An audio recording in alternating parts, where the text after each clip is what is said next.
Icon या उपक्रमामध्ये आज आम्ही आलो जळगावमध्ये आणि माझ्यासोबत आहेत senior engineer Rajesh Chaudhary sir.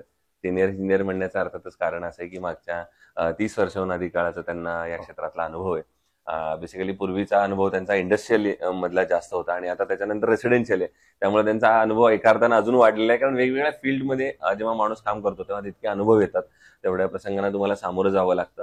त्यामुळे त्यांच्याशी आज आपण बिल्ड आयकॉन या प्लॅटफॉर्मवर अशाच त्यांच्या अनुभवांच्या प्रवासाबद्दल, त्यांच्या एकंदर प्रवासांबद्दल आणि या क्षेत्रांबद्दल मध्ये त्यांचे काय मत आहेत स्वतःची त्याच्याबद्दल आपण गप्पा मारणार आहोत. तो आपण थेट गप्पांना सुरुवात करूया. थोडी फ्लॅशबॅक पासून सुरुवात करूया.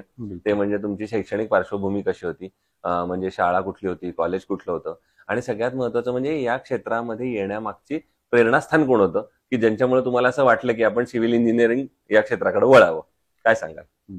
नाही, शालेय शिक्षण जळगावातच झालं माझं, भगीरथ इंग्लिश स्कूल. आणि 10वीच्या नंतर जेव्हा त्यावेळेला आता खूप असं काही एखादं कुठला हे नव्हतं असं समोर की सिव्हिल इंजिनिअरिंगलाच गेलं पाहिजे वगैरे, पण आमच्याकडे पद्धत होती की 10वी नंतर आम्ही पॉलिटेक्निक ऍडमिशन घ्यायचो.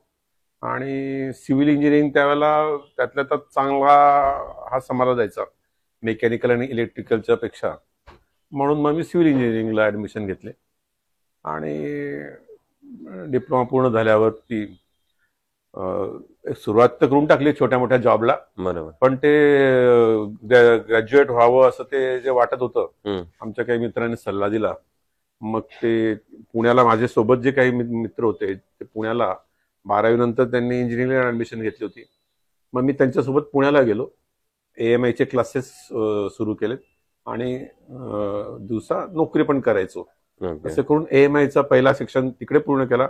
दुसऱ्या सेक्शनचे 2-3 विषय झालेत, पण मग ते तिकडे कंटाळायला लागला. तर पार्ट टाइम जॉब मध्ये असं वाटायला लागलं की आता हे नको, म्हणून मग पूर्ण वेळ नोकरीच घेतली, सुरू केली. पण मग AMI पूर्ण केलं नंतर. Very good.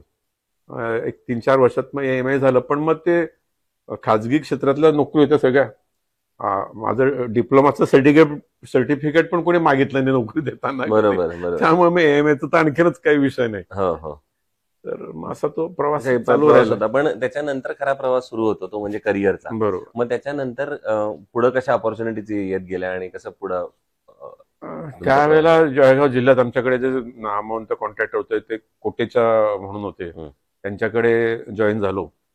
पण ते त्यांचे लिफ्ट इरिगेशनचे प्रोजेक्ट असायचे, ते एक वर्षभरात कंटाळा आला. पण योगायोगाने एक मधुकर सहकारी साखर कारखान्याचं एक्सपान्शनचं काम करायला मिळालं. चोपड्याला साखर कारखान्याचं संपूर्ण काम केलं. मग त्या इरिगेशनच्या कामांमध्ये काही इंटरेस्ट वाटेना. मग शुगर फॅक्टरीचं पूर्ण वेळ काम करणारे तेजस कन्स्ट्रक्शन म्हणून फर्म आहे, त्यांच्याकडे गेलो. मग एकामागे एक शुगर फॅक्टरी, स्पिनिंग मिल, असं करत करत 1995 शेवटची साईट माझी प्रियदर्शनी सहकारी सूतगिरणी शिरपूर. ओके. ती केल्यानंतर मग मी मात्र जळगावला परत येण्याचा निर्णय घेतला आणि मग तेव्हापासून रेसिडेन्शियल याच्यात मी सुरुवात केली. पण मग स्वतःची वैयक्तिक साईट जी पहिली केलीत, बरोबर, तर त्याचा अनुभव कसा होता? कारण अनुभव खूप होता पण वैयक्तिक गुन्हा कमी होता. तर मग तेव्हा काय टेन्शन, प्रेशर काय कसं होतं? काय सहज करून टाकली? असं नाही, थोडंफार ती काय जमापुंजी होती तोपर्यंत जमा झालेली. पहिला प्लॉट घेतला आणि रो हाऊसिंग त्याला जोरात चाललेलं होतं जळगावात. पहिली 2 BHK ची स्कीम शिव कॉलनी परिसरात केली. मग सुरू झालं आधी रो हाऊसेस, मग अपार्टमेंट वगैरे वगैरे. एकामागून एक प्रोजेक्ट करत राहिलो आणि मग ते सुरू झाले सगळे प्रोजेक्ट.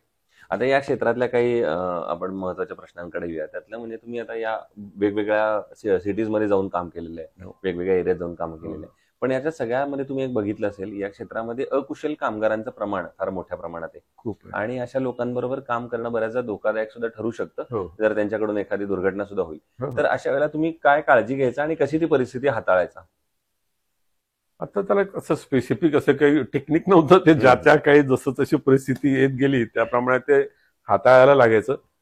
अनस्किल्ड असायचे, अशिक्षित असायचे, अगदी गाव खेड्यातले असायचे. त्यांना आम्हालाच प्रशिक्षण द्यायला लागायचं त्यांच्याकडनंच, आधी शिकाऊ म्हणून, मग नंतर एक्सपिरियन्स किंवा ट्रेंड म्हणून आम्हालाच त्यांना सगळं घडवावं लागायचं. बरोबर. पण आता ती प्रोसेस आहे आणि असं ते तेव्हाच नाही, आजपर्यंत अजूनही ते तसंच चालू आहे. एक विशिष्ट काय 10% लोक सोडले तर बाकी सगळे अनट्रेंड अगदी असे लेमॅन असतात सगळे, त्यांना ते आम्हाला आमच्या याच्याप्रमाणे मोल्ड करून घ्यायला लागतं. बरोबर. पुढचा प्रश्न येतो, आता तुम्ही हाऊसिंग मध्ये जास्त काम करता, रेसिडेन्शियल मध्ये, बरोबर. त्यामुळे विचारतो, बऱ्याचदा काही कस्टमरचं असं म्हणणं असतं की आमचं बजेट थोडं कमी आहे बरोबर. आणि एवढ्याच बजेटमध्ये आता आम्हाला बसवून द्या. तर अशा वेळेला क्वालिटी आणि बजेट या दोन्हीचा समतोल तुम्ही कसा साधता? काही नाही, सगळ्याच क्लायंट्स असं असतं, प्रत्येकाला ती अडचण असते. हो. असं कोणीच सापडलं नाही मला की ते आपल्याकडे भरपूर पैसे आहेत आणि हो. पाहिजे थोडं म्हणतात, त्यामुळे ते कुठेतरी Adjust करावं त्यांना ऍडजस्ट करत. आम्ही प्रिफर करतो की असं काहीतरी क्वालिटीत हे करायचं, म्हणजे एखादा आयटम मागे ठेवणं, म्हणजे असं तर कुठेतरी कलरिंग एक्सटर्नल तुम्ही पुढच्या वर्षी करा, 2 वर्षांनी करा, असे जे वरवरची कामं आहेत ते आम्ही त्यांना सांगतो की हे नंतर करा फार तर तुम्ही, पण जी कामं आहेत ती आहेत त्या क्वालिटीमध्ये, चांगल्या क्वालिटीमध्ये, चांगल्या स्पेसिफिकेशन्स नुसारच आपण करूयात. करूया, बरोबर आहे. हाच पर्याय निवडतो. हाच पर्याय. आता एक पुढचा प्रश्न आहे सगळ्यापेक्षा वेगळा आहे, तो म्हणजे असं आहे की जळगाव जिल्ह्याच्या विकासाचं विजन एक इंजिनियर म्हणून जर तुम्हाला विचारलं तर तुमच्या डोळ्यासमोर कुठले मुद्दे येतात की ज्या मुद्द्यांवर आता काम करण्याची गरज आहे, जर जळगावचा आपल्याला सर्वांगीण विकास येत्या 15-20 वर्षात करायचा असेल? इन्फ्रास्ट्रक्चर हा खूप मोठा होता इश्यू गेल्या 10 वर्षापासून. रस्त्यांची अवस्था अतिशय वाईट होती, पण फॉर्च्युनेटली या 2-3 वर्षात त्या कामांना सुरुवात पण झाली आणि आता बऱ्यापैकी रस्ते चांगले झालेले आहेत आणि होतात. अशा वेळेला उलट सगळं इतरांचंच काम आहे की त्या अनुषंगाने आपापल्या सगळे उद्योग धंदे व्यवसायाला आपण गती दिली पाहिजे. बरोबर आहे. नुसतं रडगाणं गाऊन काही उपयोग नाही. मग शासनानं काही पावलं उचलली पाहिजेत असं वाटतं का? हेच ही जी पावलं उचलायची होती, त्यांनी रस्त्यांसाठी निधी दिला, रस्ते बनवलेत, ओव्हरब्रिज झालेत, फ्लायओव्हर झालेत, हायवेचं एक्सपान्शन झालं, चांगलं काम झालं त्याच्यामुळे. दुसरं, आतापर्यंत काम केलेल्या प्रोजेक्ट पैकी एखादा आयकॉनिक प्रोजेक्ट सांगू शकाल का की जो फार तुमच्या तसं हृदयाच्या जवळ आहे, काम करताना पण मजा आली आणि अभिमान वाटतो आता त्या प्रोजेक्ट बद्दल? मला माझी शेवटची साईड होती ना शिरपूरला, प्रियदर्शनी सहकार सुदगिरणी, ते काम करायला मला खूप आवडलं. तिथे खूप चॅलेंजिंग काम होतं आणि क्लायंटकडनं पण खूप चांगला सपोर्ट होता, त्यामुळे ते काम फारच उत्कृष्ट झालं. आजही मी जेव्हा जेव्हा त्या भागात तिकडनं जातो तेव्हा मी त्या माझ्या जुन्या साईटवर हमखास जातो. तिथले सगळे लोक माझ्याशी याच्याने त्या जुन्या आठवणींना आम्ही उजाळा देतो. मजा येते. बरोबर आहे. आणि असा एखादा प्रसंग जो काम करताना काहीतरी अडचणी आल्या, आव्हानं आली आणि त्या आव्हानाला तुम्ही कसं सामोरं गेलात, त्याच्यावर काय सोल्युशन काढलं? आता छोटे मोठे अपघात अशा त्या आमच्या इंडस्ट्रीयल काम करताना आता व्हायचे तर ते म्हणजे ते अगदी भयंकर मोठ्या प्रमाणात असायचे. बरोबर. त्या मानाने अशा रेसिडेन्शियल कन्स्ट्रक्शनच्या वर्क्समध्ये या मागच्या 10-20 वर्षात अशी मेजर घटना घडली नाही. बरोबर. किंवा बीसी सॉइलचा काही किंवा असं एका साईटवर असं झालं होतं की ते 2 मजली 3 मजली शटरिंग होतं आणि स्लॅब कास्ट करायच्या आधी 2-3 दिवस पाऊस खूप झाला आणि मग पावसानंतर सुरुवात केली, कोलॅप्स झालं परत. सुदैवाने काही कुठे म्हणजे असे मनुष्यहानी वगैरे अशी काही झाली नाही, कोणाला म्हणजे जखमी वगैरे पण झालं नाही, नुकसान झालं, ते खूप आर्थिक नुकसान झालं त्या केस.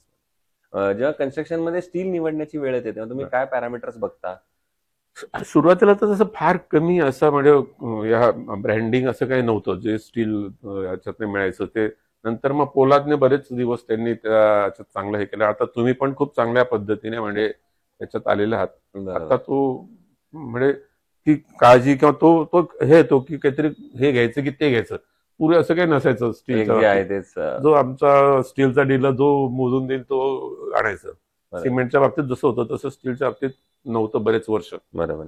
आयकॉन स्टील तुम्ही कधी एवढ्यात रिसेंट मध्ये वापरलंय? आता या आमची मी जे सुपरविजनची काही कामं करतो तिथे आम्ही ते वापरलेलं आहे. बरोबर आहे. मग कसा आहे अनुभव तुमचा त्याच्यावर? छानच आहे, छान आहे.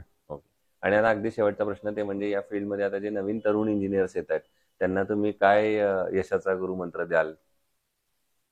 यशाचा गुरुमंत्र म्हणजे आमच्यापेक्षा त्यांना जास्त कॉम्पिटिशन आहे, जास्त परिस्थिती अगदी आणखी पूर्वीपेक्षा काय म्हणा प्रतिकूल नाही, म्हणजे प्रतिकूलच आहे, पण ते ठीक आहे.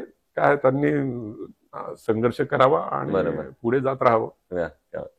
सो ते इंजिनियर राजेश चौधरी सर, आणि त्यांनी सांगितलं त्याप्रमाणे कॉम्पिटिशन तर दिवसेंदिवस वाढत राहणार आहे. मात्र इन्फ्रास्ट्रक्चर हे फील्ड असे की ज्याच्यामध्ये स्कोप पण तितकाच वाढत जाते. कामाचं स्वरूप आता खूप मोठ्या प्रमाणात वाढत चाललंय आणि अनेक क्षेत्रांमध्ये आता सिव्हिल इंजिनिअरिंग हे फील्ड विस्तारत चाललंय.